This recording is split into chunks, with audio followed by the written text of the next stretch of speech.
Euzubillahimineşşeytanirracim. Bismillahirrahmanirrahim. Salamlayıram sizi dəyərli izləyicilər. Ümidvaram ki, yaxşısınız və Allah hər zaman sizin İmam Hüseynin haqqını tanıyanlardan qərar versin inşallah. Bugün də mövzumuza məhz İmam Hüseynin öz sözü ilə yəni davam edəcəyik.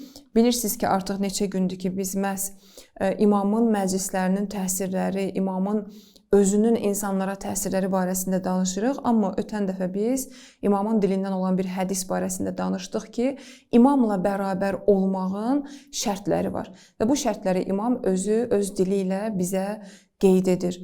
Hədis bundan ibarət idi ki, hər kim öz ürəyinin qanından, yəni canından bizim yolumuzda keçməkdən qorxmur və hazırdırsa, vətən olaraq özü üçün liqaullahı seçən şəxslər bizimlə köç etsinlər.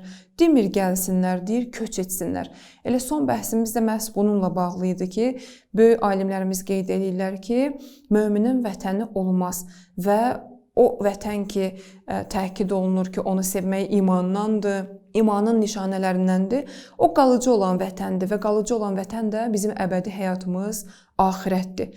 Bu barədə danışmışdıq və digər nöqtəni nəzərinizə çatdırmaq istəyirəm ki, İmam bu hədisdə mə'ana sözü işlədir. Yəni bizimlə məiyyət, bərabərlik. İmam ilə məiyyət, yəni birlikdə olmaq, qədəm bə qədəm birlikdə olmaq deməkdir. Yəni bunu çatdırmağa çalışır ki, hər kim istəyirsə bizimlə köç eləsin, bizimlə bərabər olsun, gəlsin. Yol bizik, bizim özümüzik. Gərək qədəmlərini bizdən ayrı bir yerlərə qoymasın. Tarixdə Salman Farsi kimi böyük şəxsiyyətlər olub ki, qeyd edirlər ki, günlərin bir günündə görürlər ki, İmam Əli əleyhissalam məsciddən gedir və Salman Farsi də onunla bərabər onun ardıcan çıxır. Amma bunların izinə düşən insan görür ki, bir ayaq izindən başqa heç bir ayaq izi yoxdur. Salmandan sual edirlər ki, sən necə getmisən bu yolu ki, İmam Əlinin ayaq izindən başqa heç bir ayaq izi yoxdur orada. Deyir, mən eyni ilə izləyirdim, baxırdım ki, imam ayağını hara qoyursa, ayağımı onun izinə qoyurdum. Təqribən zahiri cəhətdən bunu biz çatdırırıq ki, məhz bu hədisi çatdırıram ki, birlik, bərabərlik, imamla mə'ana bərabər olmaq, yəni o deməkdir ki, imamın ayaq izindən qeyri bir izə öz ayağını qoymursan. Özünü nə imamdan önə çəkirsən, nə imamdan geridə qalırsan. Eyni ilə imamın arxasıca addımlayırsan və bərabərliyi qoruyursan, onunla birlikdəliyi qoruyursan. Burada bizə mühüm bir nöqtə çatdırılır. Bəzi insanlar, hətta Şiə məzhəbində olanlara irad tuturlar, deyirlər ki, siz filan şey şirk elədiniz, hər şey şirk kimi görürlər.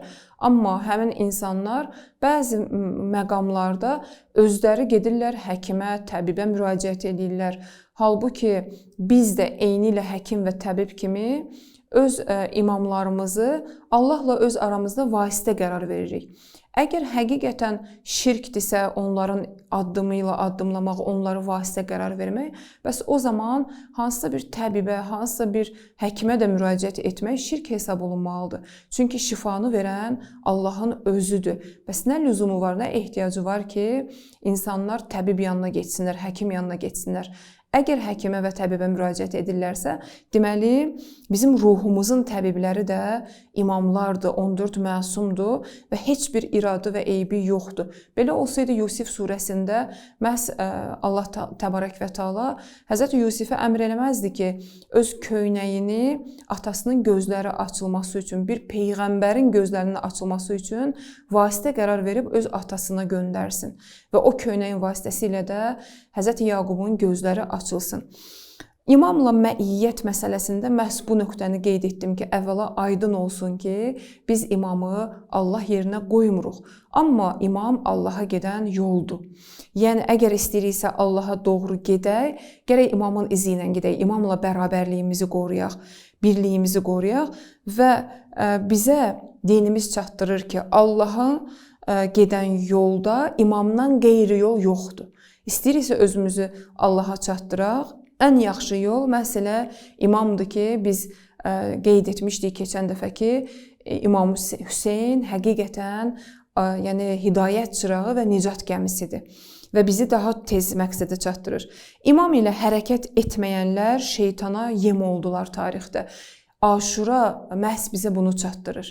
İmamla birliklərini qorumayanlar, imamla addımlamayan şəxslər, hərəkət etməyən şəxslər şeytana yem oldular.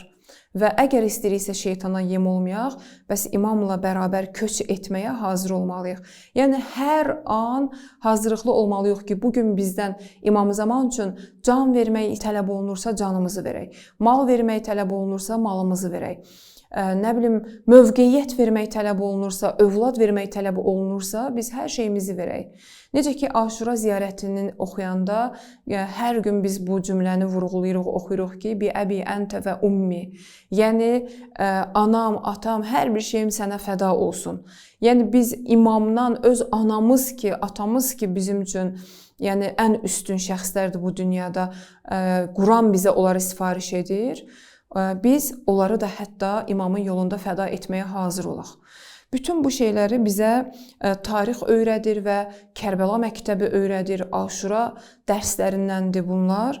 Və hər kim Allaha yetişmək istəyirsə, gərək özünü düzəldə və özünü İmam Hüseynin karvanına yetişdirə. Necə ki, şəhidlərə biz baxdığımız zaman, mən elə yaxın səhabələrdən danışmıram. Yaxın səhabələrdən danışanda bir çoxları deyirlər ki, onlar imamı görmüşdülər, imamın tərbiyəsini görmüşdülər. Amma bugün bizim kimi, bizimlə eyni təbəqədən olan, eyni səthdə olan insanlar, sadə insanlar var ki, şəhidlərdir bunlar. Və biz tarix boyu İslam şəhidləri görmüşük, öz şəhidlərimizi görmüşük ki, onlar necə İmam Hüseynə böyük bir məhəbbət və eşqlə onun məktəbindən dərs alıblar və öz canlarını Allah yolunda, öz yəni əhli əyalı üçün, öz vətəninin övladları üçün fəda ediblər. Bəs bunlar hamısı özlərini İmam Hüseynin karvanına çatdıran şəxslərdir ki, onların da yəni həyatları, şirin bir həyatları var idi, övladları var idi. Allah inşallah ki, bizim şəhidlərimizi də Kərbəla şəhidləri ilə məşhur eləsin. Onların da həyatları onlar üçün şirin idi. Arxasıca baxan cavan ailələri var idi, övladları var idi, kiçik körpə övladları var idi, yarım qalmış təhsilləri var idi. Yəni, Kərbəla məktəbi bizə bunu öyrədir və bizi bu yolda tərbiyələndirir. Hər kim Allaha yetişmək istəyirsə, gərək öz üzərində çalışsın. Biz qeyd etdiyimiz 10 nöqtədən biri ki, təsirləri haqda danışmışdıq imamın.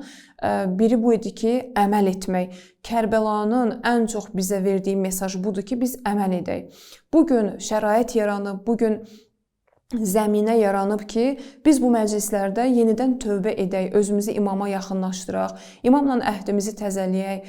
Yəni, imamla deyəndə həm İmam Hüseynlə, həm də dövrümüzün Hüseyni olan İmam Məhdi sahibə zamanla öz əhdimizi təzələyək ki, ağanın yaxşı köməkçilərinə çevirək və özünə təvəssül eləyək, özündən kömək istəyək ki, inşallah ki, bizə bu yolda müvəffəqiyyət inayət eləsin. Və bu hədisin bir neçə gözəl nöqtələrini çatdırdım ki, sonda bir də təkrar etmək istəyirəm ki, bir daha xatırlayaq. Şərtlər bundan ibarət idi ki, İmam Hüseynin ardıcılı olmaq üçün birincisi budur ki, öz canımızdan, ürəyimizin qanından keçməyə hazır olaq. Ürəyin qanı, hətta heyvan kəsiləndə siz bəlkə də diqqət eləmisiniz. Hər hansı bir heyvanın ürəyini, qəlbini iki yerə böldüyümüz zaman görürük ki, içində laxta bir qan var. Yəni, son damlasına qədər ürək həmişə son ləhzəyə qədər çalışır ki, qanı yəni, ötürsün damarlara, qanı ötürsün. Və artıq canını təslim etdikdən sonra bir qan ki, qəlbin içində qalır, o laxta bir qan olur. İmam həmin ürəyin qanından danışır ki, yəni son ləhzəyə qədər, ürəyin qanı, son damla qanına qədər əgər verməyə hazırsansa bizim yolumuzda, bəs buyur, gəl. Birinci şərt budur ki, yəni sən hər şeyi fəda etməyə hazırsansa, gəl bizimlə ol. Bizimlə olmağın şərti budur. İkinci şərt bu idi ki, hər kim dünyadan çıxmağa hazırdırsa, liqaullahı, yəni Allahı özü üçün vətən seçibsə, axirəti özü üçün vətən seçibsə, buyursun gəlsin. Digər məsələ bu idi ki, köç etmək, nəinki səfər etmək, yəni əbədi, daimi bizimlə olmaq istəyirsə gəlsin. Şərti budur ki, daimi gəlsin, bizimlə olsun və məiyyətin şərtlərindən biri bu idi ki, addımlarımızı imamın addımlarına qoyaq, imamla hərəkət edək, imamdan nə önə keçək, nə geridə qalmayaq və Allaha gedən yol da məhz imamdan keçir və hər kim imamla hərəkət etmirsə, şeytana yem olur. İnşallah ki, Allah Taala bizi imamın haqqını tanıyanlardan və şeytanın cərgəsindən və dəstəsindən uzaq olanlardan qərar versin inşallah. Bugün də mövzumuzu burada tamamlayıram. Gələn dəfə inşallah imamın səhabələrinin xüsusiyyətləri barəsində danışacağıq. Allah fürsət versə. Sağ olun, Allaha əmanət olun inşallah.